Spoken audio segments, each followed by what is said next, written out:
Olá, sejam muito bem-vindos a mais um DBcast. Eu sou Bruna Roveri, supervisora operacional do setor de microbiologia da unidade matriz do DB Diagnósticos. Hoje vamos falar um pouquinho sobre hanseníase. A hanseníase é uma doença causada pelo Mycobacterium leprae. Era antigamente conhecida como lepra, mas teve o seu nome alterado para hanseníase em 1976. Essa alteração foi realizada justamente para evitar, para tentar diminuir o preconceito que existia em relação à doença. O início da história da hanseníase tem correlação com o processo de colonização do país. É uma doença muito antiga, mas mesmo assim ainda muito prevalente. São em torno de 30 mil novos casos diagnosticados por ano no país. Esse número coloca o Brasil no segundo lugar do ranking em relação à prevalência da doença e só perde para a Índia. Hoje, para falar um pouquinho sobre a hanseníase, estamos recebendo o professor Marcelo. Professor Marcelo, seja muito bem-vindo, muito obrigada pela disponibilidade em conversar com a gente. Obrigado, Bruna. Meu nome é Marcelo Mira, eu sou professor titular do Programa de Pós-Graduação em Ciências da Saúde, da PUC, Paraná. Eu sou farmacêutico bioquímico de formação e fiz o meu doutorado em genética molecular já há um bom tempo, já há bastante tempo. E desde então venho me interessando em estudar essa doença hanseníase, que é tão fascinante ainda para nós. Como você falou muito bem, é uma doença muito antiga, mas muito desconhecida ainda, né? Então, eu queria também aproveitar e agradecer imensamente vocês, Bruna, Dr. Carlos Aita, a Thaisa e a equipe aqui do DB, porque a oportunidade que vocês estão nos dando é fantástica de falar um pouco mais sobre a doença, o que se sabe hoje, como é que a gente pode aproveitar isso para tentar diminuir essa quantidade enorme de casos que a gente ainda tem. Né? Exatamente. Professor Marcelo, em relação à forma de contágio da hanseníase, o que você tem a nos dizer em relação a isso? Então, eu gostaria de ter mais do que eu vou dizer, porque a gente sabe muito pouco sobre como a hanseníase é transmitida ainda, né? É incrível isso, realmente. Mas hoje a hipótese mais aceita é de que ela é transmitida de um paciente com uma forma específica da doença chamada multibacilar, justamente porque são pacientes que carregam muitos bacilos, principalmente em cavidade nasal. Então, desses pacientes para um indivíduo qualquer, né? Através da respiração e das gotículas e dos perdigotos e, enfim, aquela transmissão clássica de doença vias respiratórias. Né? Mas não se tem certeza não, viu? É possível que existam outros mecanismos. Tem pesquisas muito recentes mostrando, por exemplo, um potencial da hanseníase ser uma zoonose, ela ser transmitida através de contato com animais que poderiam ser os repositórios biológicos para ela. O tatu é um bom exemplo, né? E, de novo, a hanseníase é fascinante porque a gente sabe que ela dá em seres humanos e em tatus. Até recentemente eram só essas duas espécies. E hoje está provado de que o ser humano pode pegar hanseníase do tatu, diretamente. Os pesquisadores em Baton Rouge, na Louisiana, Dick Truman e a equipe dele provaram isso há alguns anos.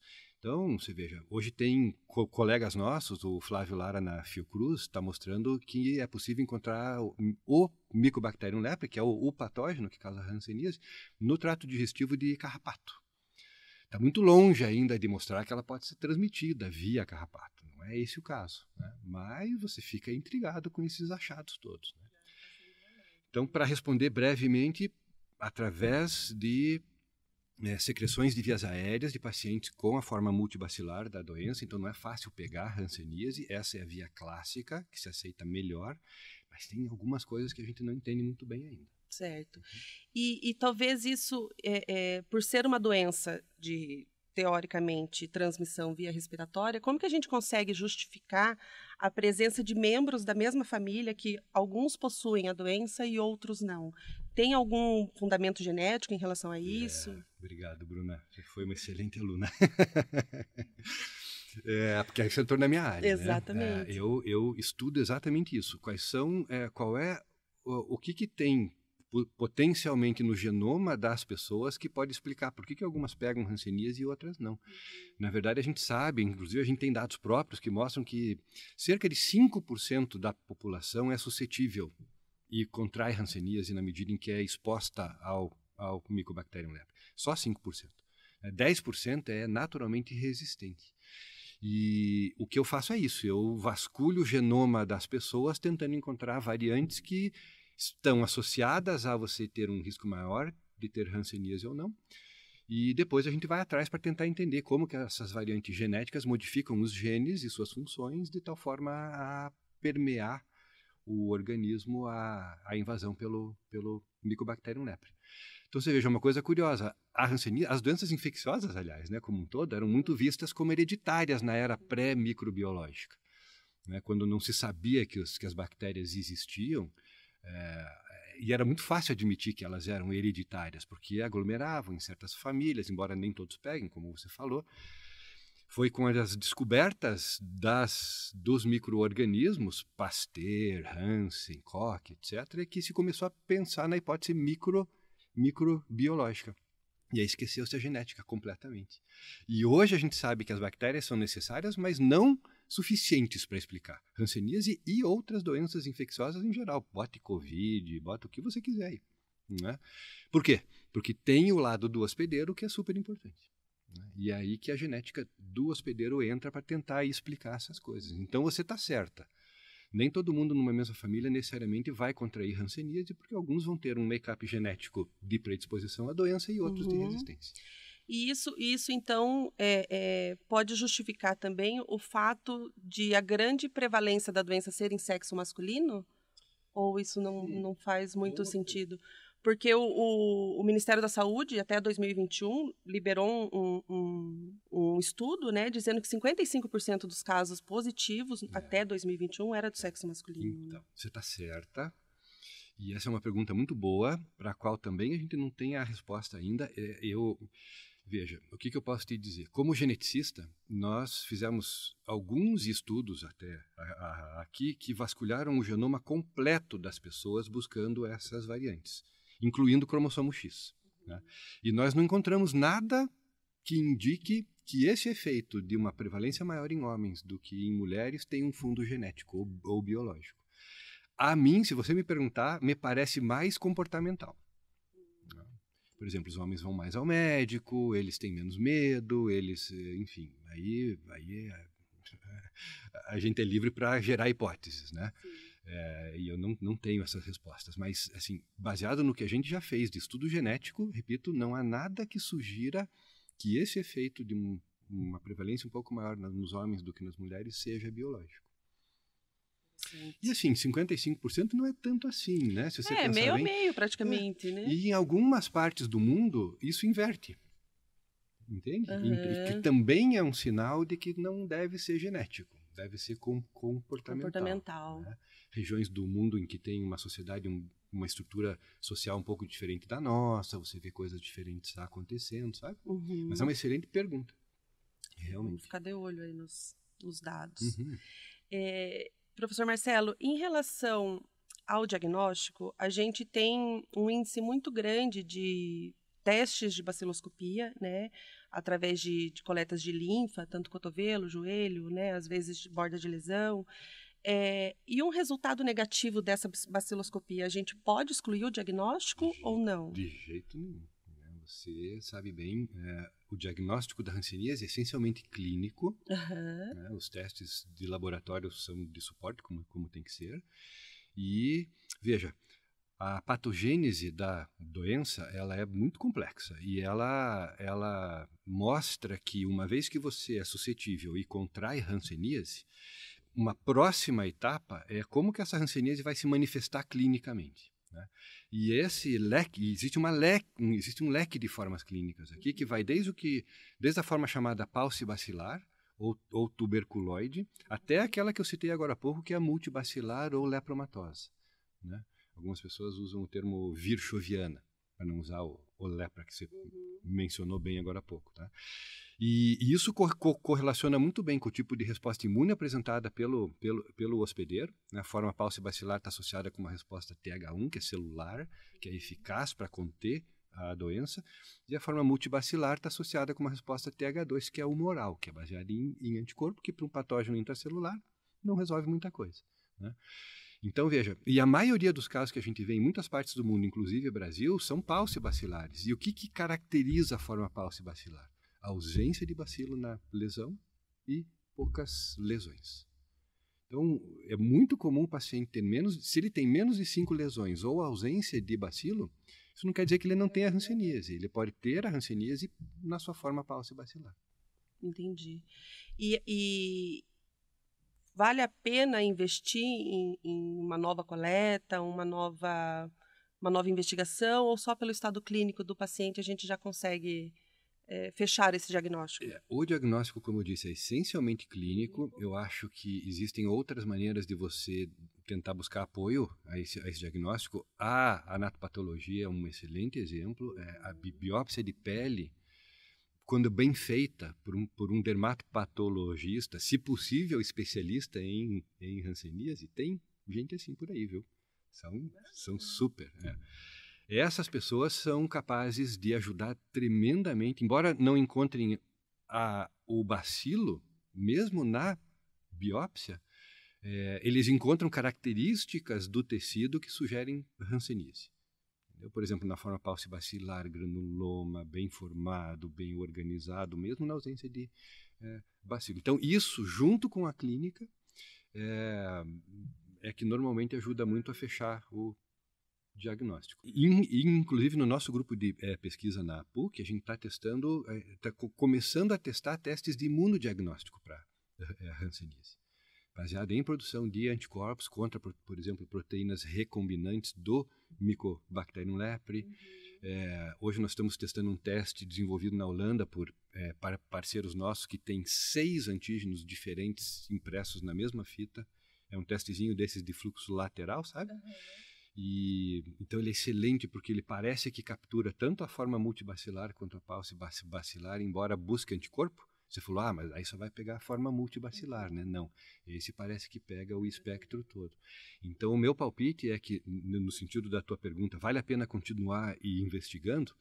Não sei se eu repetiria a baciloscopia, até porque é traumática, né? É uma coleta complicada, é uma coleta né? complicada, machuca, né?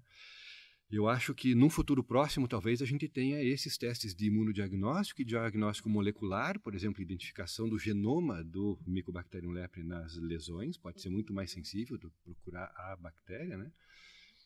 Do que esses testes clássicos. Aí acho que a combinação disso tudo vai ajudar muito. Vai ser bacana. E em relação ao tratamento, professor Marcelo, você acha que é uma doença que ela tem realmente cura ou é uma doença que ela pode ser controlada? Perfeito. Excelente pergunta também. Super importante falar sobre isso, porque a doença de fato tem cura e a cura é extremamente eficaz. Hoje a doença é tratada com um protocolo de 3 medicamentos, chamado de poliquimioterapia, né, que é aplicada a outras doenças também. No caso da hanseníase, o protocolo clássico é rifampicina, dapsona e clofazimina. E isso pode ser aplicado por 6 meses para pacientes paucibacilares e 12 meses para pacientes multibacilares. Então é um tratamento longo, não é uma coisa que você vai resolver em 2, 3 dias, mas quando ele é bem seguido pelo paciente, a chance de cura é muito alta. A maioria absoluta dos casos cura enfim, o problema está resolvido. Não é bem isso porque existe uma coisa muito estranha na patogênese da hanseníase chamada estado reacional. Ele pode acontecer mesmo depois que a doença está curada, e são episódios agudos de reativação da resposta imune contra alguma coisa que a gente não sabe direito o que é. Tem 2 tipos, a reação do tipo 1 e a reação do tipo 2. E isso tem que ser tratado assim em regime de pronto-socorro, porque senão leva a dano neural permanente, e o dano neural você sabe que não reverte mais, né? E como eu disse, pode acontecer até um ano e pouco depois que a doença já foi tratada e curada. Então é por isso, talvez, que muitos pacientes não acreditem quando o médico diz que tem cura. Mas quando ele faz reação, e elas são muito comuns, cerca de metade dos pacientes acabam fazendo reação em algum momento, não é mais hanseníase. A bactéria não está mais lá. É um outro processo, sabe? Então, para o público leigo entender que isso não é mais hanseníase, que ele foi curado da doença, mas ele ainda está tendo que lidar com ela, não é fácil, né? E hoje um problema que infelizmente a gente está começando a ver também é a emergência de Mycobacterium leprae resistente aos Eu ia comentar componentes da sobre PQT. isso. Porque a doença, ela, por ser um tratamento longo, a chance de desistência do tratamento é muito grande, né? E isso pode ocasionar resistência, né, ao antimicrobiano, ou talvez a rifampicina, tomando como base, né, a resistência que a gente tem do Mycobacterium tuberculosis, né? Talvez essa aparência de que a doença não tem cura, né, talvez seja um pouco relacionada a isso também, né? Deixa eu aproveitar o teu gancho, que é ótimo. Você está 100% certa. Por muito tempo se falou que não havia resistência do Mycobacterium leprae ao PQT. O PQT foi instituído pela Organização Mundial da Saúde e a própria OMS não aceitava que poderia estar havendo a emergência de resistência, o que é um absurdo. Basta olhar a tuberculose. E todos os outros patógenos conhecidos até hoje que têm tratamento. Sempre vai haver o surgimento de cepas resistentes.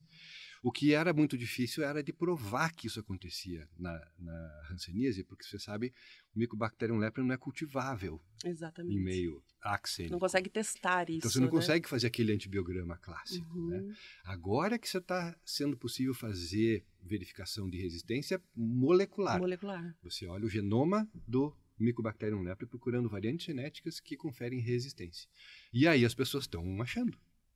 Né? Nós mesmos fizemos um estudo numa vila isolada lá no interior do Pará. Era uma ex-colônia de hansenianos que foi isolada lá na década de 20, quando o isolamento era compulsório ainda, e continuam isolados até hoje. Nossa. Então, do ponto de vista do geneticista, é sim um laboratório natural, é um experimento natural, né? E nós fizemos um estudo relativamente recente lá, procurando resistência do Mycobacterium leprae lá. Porque tem paciente lá que foi tratado com monoterapia há 50 anos atrás, continuam lá. Então seria também, de novo, um experimento natural aquilo. E nós vimos uma taxa de resistência assustadoramente alta. Meu Deus. Ela não explica ainda o porquê que essa prevalência no Brasil ainda está alta e tal. Eu não acho que seja resistência, tá? Mas é preciso ficar atento. Temos mais um caminho aí pela frente. E nesses anos todos, então, professor, você acha que ainda a linha de pesquisa de hanseníase tem muito a desenvolver ainda? Tem muita coisa a ser descoberta em relação a isso. De novo, excelente pergunta, porque a resposta não é simples. Não é, nunca. Veja, eu diria que no ponto de vista da pesquisa, o grande problema da hanseníase hoje é que as pessoas acham que ela sumiu, ou que ela está controlada. Não, mas existe, eu ouço isso o tempo todo, existe hanseníase ainda? Caramba, né? Na verdade existe muito. Mas o que acontece? Como as pessoas acham que não tem mais, o dinheiro para pesquisa desaparece, mingua, ninguém quer investir em hanseníase, vamos botar dinheiro em tuberculose, vamos botar dinheiro em Covid, vamos botar dinheiro, né? E a hanseníase, coitada, fica lá negligenciada, inclusive esse é o termo técnico que se usa. A hanseníase é uma doença negligenciada, inclusive na pesquisa. Falta financiamento, falta dinheiro, falta vontade das pessoas de financiar a pesquisa em hanseníase. Ainda tem, a gente ainda consegue fazer, mas eu me preocupo muito com o futuro, porque essa concepção falsa de que a hanseníase deixou de ser um problema pode fazê-la justamente retornar como um problema com força muito total. maior. E talvez, então, nesse aspecto, as campanhas de conscientização, que geralmente o Ministério da Saúde promove, por exemplo, o Janeiro Roxo, ele poderia ser um alerta para que as pessoas voltassem a investigar e pensar na hanseníase como um problema de saúde pública. Sem dúvida. Eu acho que são campanhas muito bem-vindas em todos os sentidos. Quer dizer, alertar a própria população, mostrar que não precisa ter medo, né? Se você suspeita que tem a hanseníase, vai no médico, faz o exame. Se tiver, trata, cura. Né? Não precisa mais ter medo. É uma doença muito associada com medo, né? o estigma, como você falou agora há pouco, É, é forte. de isolar a pessoa, né? De deixar Então, ela lá em uma bolsa, né? não existe na história da humanidade uma doença que tenha gerado tanto estigma quanto a Quanto a hanseníase. hanseníase. AIDS, nem perto. Pensa um pouco. Né? 60 e tantas referências à hanseníase na Bíblia, sempre associadas à impureza, a pecado. Né? Então, não existe nada mais terrível do que o estigma da hanseníase. Mas hoje em dia não é preciso mais ter medo. A boa notícia é essa. E isso conscientiza também as entidades públicas de que a doença ainda existe, de que a doença ainda é muito misteriosa e que a gente precisa continuar olhando para ela. Precisa olhar. Tem uma outra coisa, Bruna. A gente aprende muito sobre outras doenças estudando hanseníase. Por exemplo, um dos genes que a gente achou associados com hanseníase é um gene de doença de Parkinson. Olha só. Né? Hoje existe uma coincidência que não deve ser coincidência, de um punhado de genes, vou dizer aí uns 20 genes, que são genes de suscetibilidade à hanseníase e à doença de Crohn. E a gente fica meio assim como você ficou. Peraí, surpresa. O que está acontecendo aqui? Doença de Crohn, hanseníase? Mas não pode ser por acaso. Vários genes controlando as duas doenças ao mesmo tempo, sabe? Então a gente aprende muito estudando hanseníase porque ela é um excelente modelo para você estudar a genética de infecção como um todo. O próprio fato do Mycobacterium leprae ser praticamente clonal no mundo inteiro, porque ele cresce muito devagar, ele não cresce em meio de cultura, como a gente falou agora, faz com que toda a variabilidade da doença seja quase toda ela igual. Por conta do hospedeiro. Então, para estudar a genética de infecção, a hanseníase é fantástica. Certo.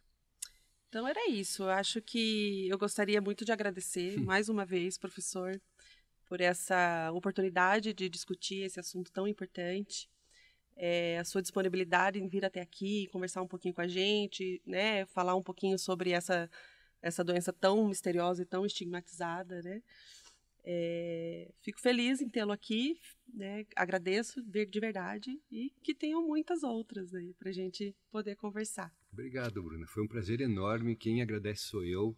Parabéns para todos vocês aqui, porque a iniciativa é realmente fantástica e sempre que precisarem de mim ou dos meus colegas lá na PUC, por favor, nos chamem que a gente vem. Ah, com certeza. Obrigado.